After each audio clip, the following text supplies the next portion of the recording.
पटना में कोर्ट ने senior IAS अधिकारी सीके अनिल के खिलाफ गैर जमानती वारंट जारी किया है। सीके अनिल वही अधिकारी हैं जो सिवान के बाहुबली नेता रहे शहाबुद्दीन के खिलाफ कार्रवाई के बाद सुर्खियों में आए थे। सीके अनिल के खिलाफ पटना के बिस्कोमन भवन से कंप्यूटर और फाइल की चोरी के आरोप लगे हैं।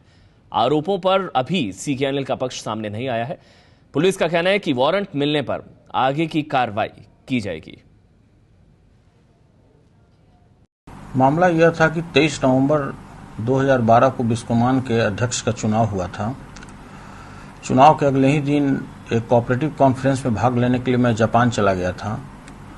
उसके बीच में ही जो भी हमारे कक्ष में रखा हुआ महत्वपूर्ण फाइल था, जो इनके खिलाफ पिछले जो हमारे प्रशासक थे सुश्री अमिता पॉल, वो भी भारतीय प्रशासनिक सेवा की पदाधिकारी थी, उन्होंने जो भी हमारे हैंड ओवर किया था चार्ज इनके खिलाफ में जो भी फाइलें थी और जो कंप्यूटर था मेरा लैपटॉप, ये सारा कुछ ये चोर की तरह एक्ट करते हुए ये सारा वहां से गायब कर दिया।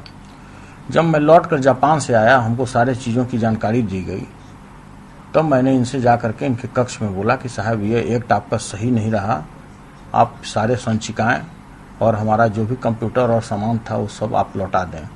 ये मारपीट पर उतारू हो गए और ये कहने लगे कि आप जानते नहीं कि मेरा नाम सीके अनिल है, मैं कई लोगों को ठीक कर चुका हूं। तो हम बोले कि भाई आप कितने लोगों को ठीक कर दे, और उनका जो जिस प्रकार का एक्ट हुआ वो कोई चोर पॉकेटमार टाइप का आदमी अगर करता तो बात समझ में आता। जो 91 बैच का आईएएस हो और इस तरह का एक्टिविटी करता हो तो या तो वो मेंटल केस है या जानबूझकर ये अपराधी प्रवृत्ति का वो काम कर रहा है। ये बहुत ही शर्मनाक था और ये सारे मामलों को हम लोगों ने न्यायालय में ले गए। हम लोग न्यायालय में इसको हम लोगों ने दाखिल किया और अब गैर जमानती वारंट जारी किया जा चुका है सीके अनिल के खिलाफ। हमारे साथ एबीपी न्यूज संवाददाता प्रकाश कुमार इससे जुड़ चुके हैं। प्रकाश, क्या कह रही है पुलिस? पुलिस का कहना है कि जैसे ही उनके पास नॉन बेलेबल वारंट मिलेगा पुलिस अधीक्षक के पास, तुरंत इस पर कार्रवाई करेंगे। लेकिन जो हमें सूचना मिली है उसके मुताबिक फिलहाल सीके अनिल पदस्थापना की प्रतीक्षा में है, यानी वेटिंग फॉर पोस्टिंग में इनको कर दिया गया है। बिस्कोमान के एमडी पद से हटाने के बाद इनकी कहीं पोस्टिंग नहीं है। फिलहाल वो कार्मिक विभाग, यानी कि यहाँ पर सामान्य प्रशासन कहा जाता है बिहार में, डिपार्टमेंट ऑफ पर्सनल को, वहां पर इनका योगदान है और इस पर कार्रवाई जो पुलिस की तरफ से होनी चाहिए वो अभी देखना होगा। और ये पूरा मामला क्या है? चोरी का आरोप लगाया, कुछ कागजात और कंप्यूटर चोरी किए इन्होंने? जी हाँ, दरअसल सीके अनिल जब एमडी बिस्कोमान थे तो उस समय में प्रशासिका थी अमिता पॉल, जो सीनियर आईएएस अफसर है।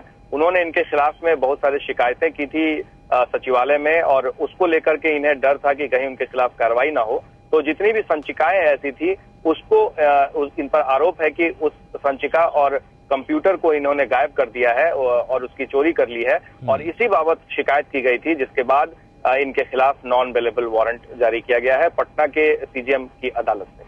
शुक्रिया आपका। और पुलिस का ये कहना है कि वारंट मिलने पर आगे की कार्रवाई की जाएगी। लेकिन सीके अनिल हैं कौन जिनकी अब तलाश है पुलिस को और अब उनकी गिरफ्तारी भी हो सकती है? पुलिस का ये कहना है गैर जमानती वारंट जारी हो चुका है। 1991 बैच के आईएएस अधिकारी हैं जिन पर चोरी का आरोप लगा है। अभी पोस्टिंग के इंतजार में हैं सीके अनिल,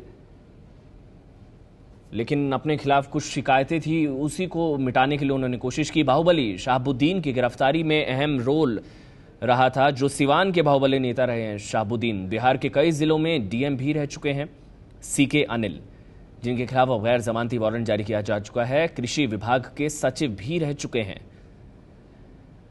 बिस्कोमन ने प्रबंध निदेशक रह चुके हैं, बिस्कोमन में प्रबंध निदेशक रह चुके हैं एमडी। अब उनके खिलाफ कुछ शिकायतें थी, सचिव ने की थी और उन तमाम शिकायतों को मिटाने की कोशिश इन्होंने की। इसी मकसद से उन्होंने चोरी की।